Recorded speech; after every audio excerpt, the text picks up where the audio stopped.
Bétonnage, mais où? Où? Certainement pas à Villeneuve-le-Roi. Alors peut-être à Orly, dans les villes où ils vont chercher leurs exemples, messieurs Chameau, Guérin, etc., puisque M. Guérin est conseiller départemental du canton d'Orly, sans doute sur Orly, sans doute sur Choisy, mais certainement pas sur Villeneuve-le-Roi. D'ailleurs, où le bétonnage? Peut-être sur Paul Bert, où nous avons justement dédensifié le secteur. On a démoli les anciennes barres d'immeubles pour construire des pavillons et faire des jardins publics et de nouvelles petites unités. Ou alors à Parc-en-Seine, à la place des friches industrielles, on a fait de petites unités qui font la part belle à aux espaces verts, des espaces qui sont justement très dédensifiés. Peut-être au bord de Seine, que nous avons complètement repris et justement agrémenté, notamment du jardin de San Pedro do Sul. À quel endroit y a-t-il du béton? Franchement, à quel endroit y a-t-il du béton? Sauf si on considère que bétonner la ville, eh bien, c'est faire un centre culturel, c'est faire le centre administratif du bord de l'eau, avec 3 équipements, faire des crèches, oui, effectivement, dans ce cas-là, ou faire une école pour Parc-en-Seine.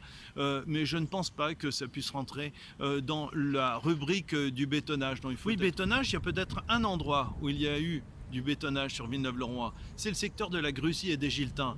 Mais là, manque de chance, c'est précisément lorsque M. Chameau était au pouvoir sur Villeneuve-le-Roi qu'il a été réalisé le secteur des Giltins avec bien trop de densification, où au passage on a complètement oublié les espaces verts et on a empilé les gens, créant des situations difficiles qu'on nous laisse gérer maintenant et pour lesquelles nous essayons de faire des résidentialisations pour rattraper comme on peut le faire, si tant est qu'on puisse le faire. Donc très franchement, de bétonnage, Monsieur Chameau devrait se regarder et regarder ses actions et peut-être bien, à certains égards, présenter des excuses. Donc il faut être sérieux. Je sais que nous sommes en période électorale, mais tout de même, on ne doit pas dire n'importe quoi. Et certainement pas chercher à affoler les Villeneuvois ou essayer de trouver quelque chose à reprocher à cette municipalité qui équipe la ville et qui avance. Mais c'est exactement la même chose. Où? À quel endroit? Depuis que je suis élu maire, a-t-on vu une prolifération des constructions dans tous les sens? Mais certainement pas. À quel endroit? Qu'on me dise à quel endroit les pavillons sont menacés. En réalité, qu'est-ce qui se passe? C'est que notre ville qui tire vers le haut, eh bien, est attractive pour les agents immobiliers. Donc certains agents immobiliers font des démarches, assez agressives d'ailleurs, pour réaliser des petites opérations. Certains sont même venus chez moi, m'expliquant qu'il fallait réaliser un certain nombre de constructions, etc. Et en me disant au passage qu'ils avaient l'accord du maire. Bon, donc très franchement, on peut sourire de ces situations. Mais que se passe-t-il? Alors c'est sûr qu'ils peuvent faire peur, mais en réalité, ils se heurtent très rapidement à la réalité des documents d'urbanisme qui empêchent ce type de situation. Nous avons un outil. L'outil, ça s'appelle le PLU, hein, qui est le document d'urbanisme qu'on a mis en place. Et ce PLU intègre toutes les recommandations de l'État et toutes les obligations qui s'imposent à nous et qui font que, du fait de l'aéroport ou du fait de la présence du fleuve, etc., et ben, on ne peut pas faire n'importe quoi sur notre ville et nous y prenons garde parce que nous cherchons à développer la qualité village. Oui, alors ils mettent en cause le PLU actuel, mais il faut savoir que le PLU actuel reprend dans ses très grandes lignes l'ancien POS.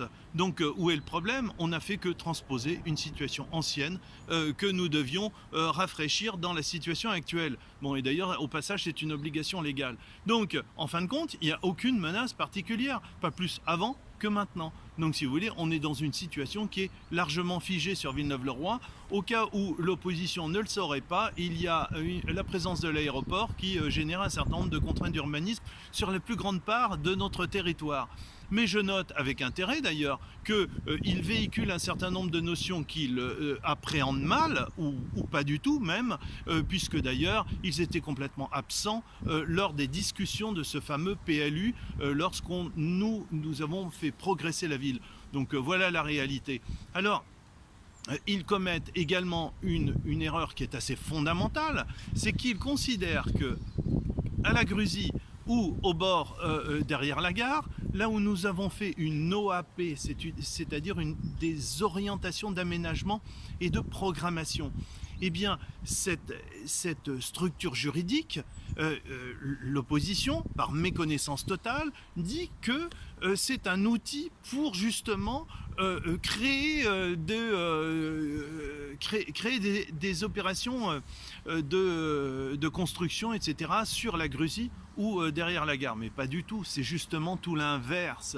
Si nous avons fait une OAP, eh bien c'est justement pour préserver et empêcher les propriétaires ADP d'un côté pour la Grusy ou Morillon-Corvol derrière la gare, de faire n'importe quoi. Et donc nous avons là mis un cadre pour pouvoir gérer les choses et ne pas permettre des constructions dans tous les sens, ce que dénonce justement l'opposition. Donc vous voyez qu'on est tout à l'inverse de ce qu'il